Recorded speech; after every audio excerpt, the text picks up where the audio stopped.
Bom, voltamos aos pronomes relativos. Estamos falando dos pronomes relativos que, onde e cujo. Nós vimos que o que é um pronome relativo somente quando pode ser substituído por o qual, a qual, os quais, as quais. Ele sempre representa um termo antecedente para que ele não seja repetido e sempre inicia uma oração, que pode estar entre vírgulas, totalidade, sem vírgulas, limitação.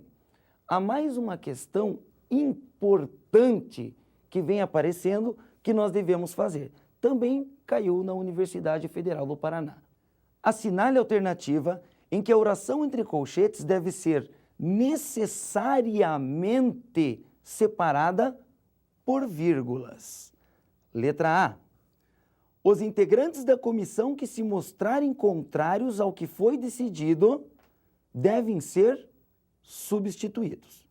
Devemos marcar aquela em que as vírgulas são obrigatórias. Para isso, a oração deve estar o quê? Entre vírgulas, já que se inicia por um pronome relativo. Vejamos, os integrantes da comissão que se mostrarem contrários. Os integrantes da comissão, os quais se mostrarem contrários. É pronome relativo? É.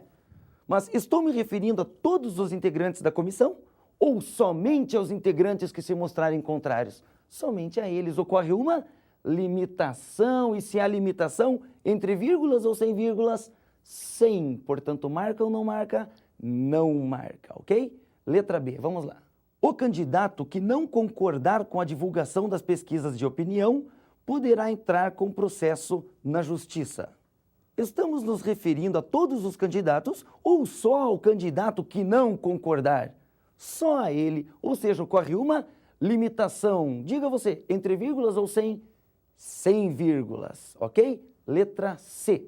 O funcionário público que for contratado depois da alteração da lei da aposentadoria não terá mais salário integral quando se aposentar.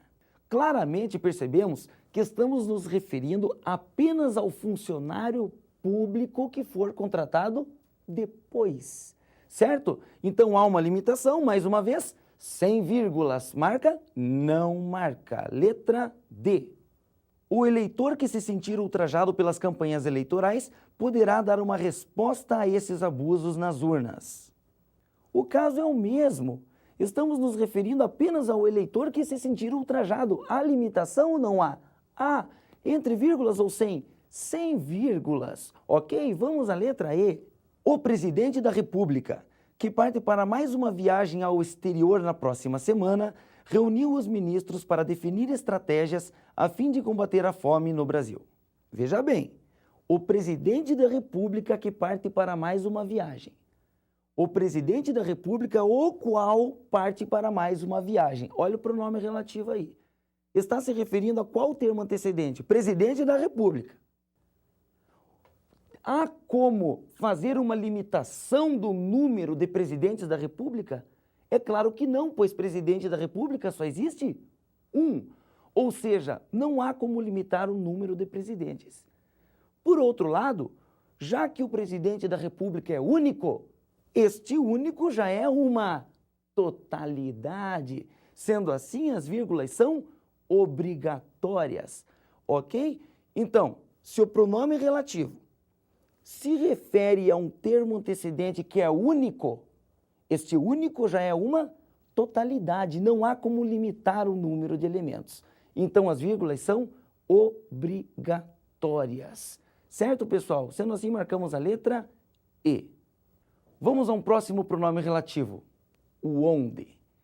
Se ele é um pronome relativo, ele representa um termo antecedente, certo? Só que o termo antecedente do onde, obrigatoriamente, deve ser o quê? Um lugar. Deve ser um espaço físico. Dá uma olhadinha nesse exemplo.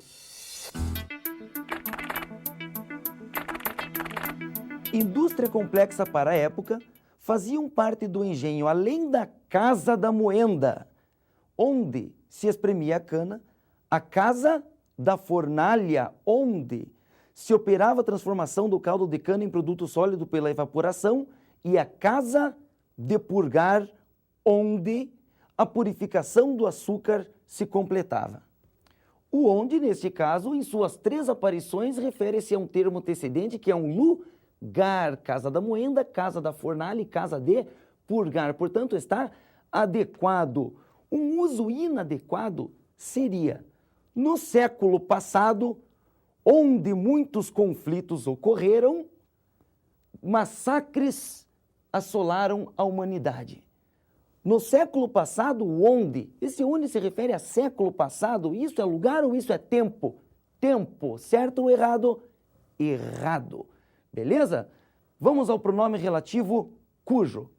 O que é que ele faz? Primeiro, estabelece uma relação de posse. Como assim relação de posse?